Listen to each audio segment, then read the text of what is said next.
చెప్పండి. ఏండి సంవత్సరం నుంచి ఇక్కడ వాక్యం మాట్లాడుకుంటున్నాం. ఎవరైనా వచ్చారండి వాక్యం వినడానికి? లేదే. ఓకే, ఎవరు రాకపోయినా పర్వాలేదు, ఇక్కడ కూడి వచ్చిన పిల్లలకి చక్కగా వాక్యం నేర్పించడమే మా బాధ్యత.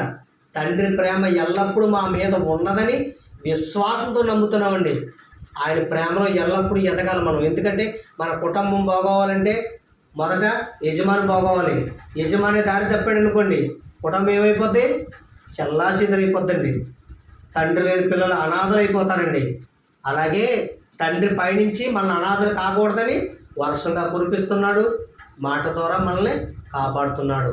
సూర్య చంద్ర నక్షత్రాలన్నీ మనకు సాక్షులుగా పెట్టాడు. ఈ రోజు నుంచి నీ కుమారుని ఎలా పెంచుతున్నావో ఒక్కసారి గుర్తు చేసుకున్న నా తల్లిదండ్రులారా. ఓకేనా నాన్న?